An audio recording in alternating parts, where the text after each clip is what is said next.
एक शिष्य को गुरु महाराज जी का दर्शन हर रोज करना चाहिए।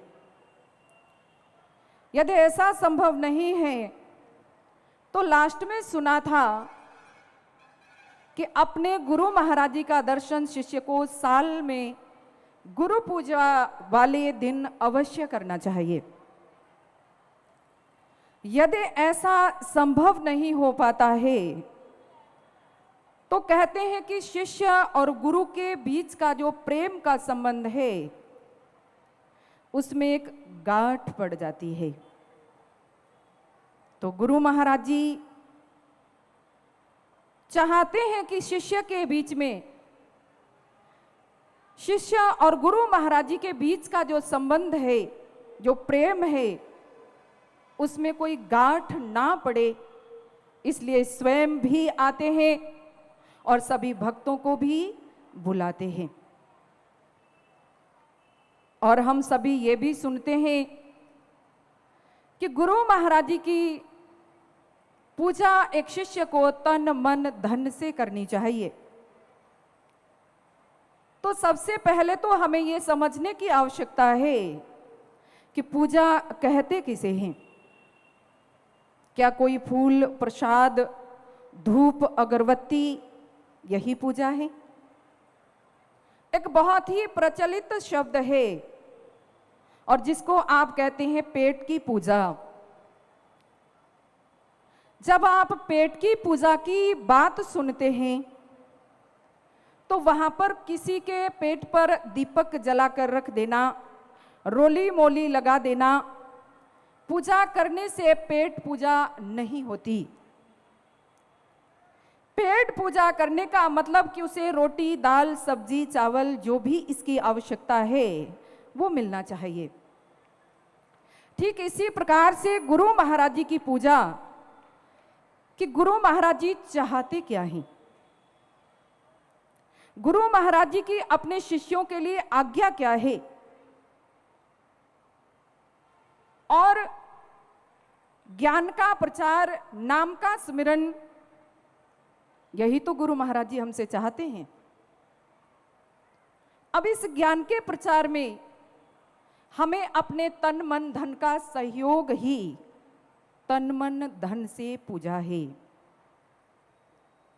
जहां जरूरत हो वहां पर हम शारीरिक सेवा करें। जैसे ये इतना बड़ा पंडाल आप सभी के लिए लगाया गया, तो इसमें तन मन धन की सेवा का उपयोग हुआ है। तब आप इस पंडाल के नीचे बैठकर सत्संग का आनंद प्राप्त कर रहे हैं। तो गुरु महाराज जी क्या चाहते हैं कि इस ज्ञान का प्रचार जन जन तक फैले। उसमें अब हम अपने आप को टटोल कर देखें कि उस ज्ञान के प्रचार में हमारा क्या सहयोग है, हमारी क्या कुर्बानी है। न तो हम तन से एक दिन अपना देना चाहेंगे, ना ही हम धन की सेवा करना चाहेंगे, और दरबार में भी आके फोन पर घर ही बात करते रहेंगे, मन भी हमारा यहाँ नहीं रहेगा। तो गुरु पूजा मनाना हमारा तब सार्थक है जब हम गुरु महाराज जी की आज्ञा से बंध जाएं।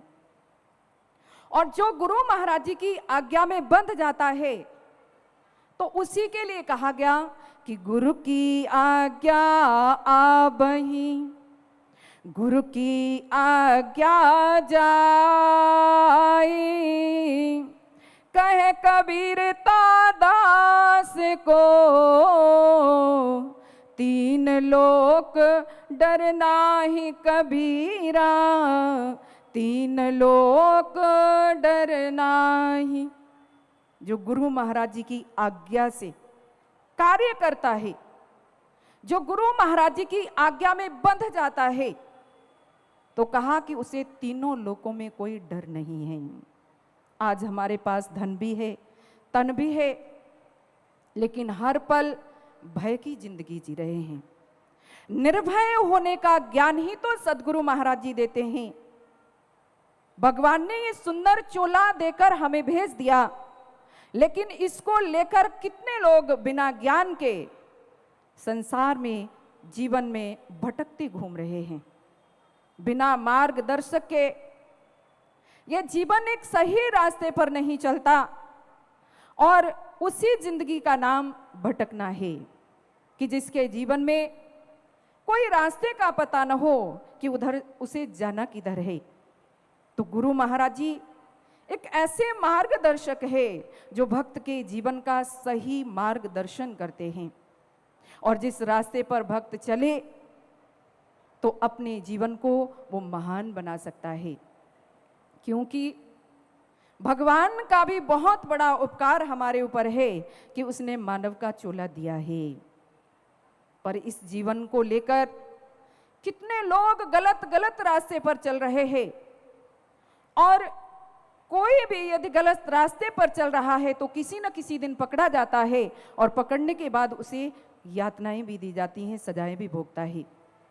लेकिन गुरु महाराज जी की कृपा हुई कि उन्होंने अपने चरणों में लेकर और हमें ये बताया कि कर्म का फल मनुष्य को खुद ही भोगना होता है।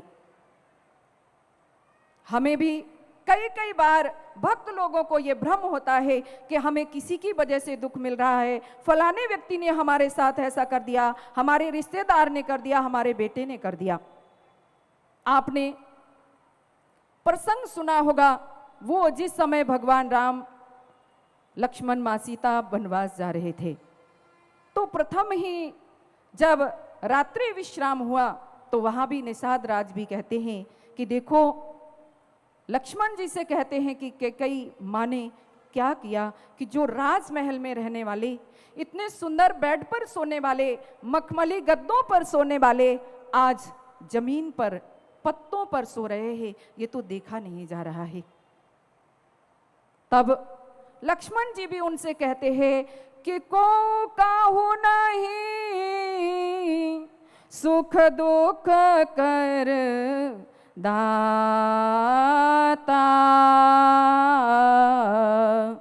निज कृति कर्म भोग सब भ्राता।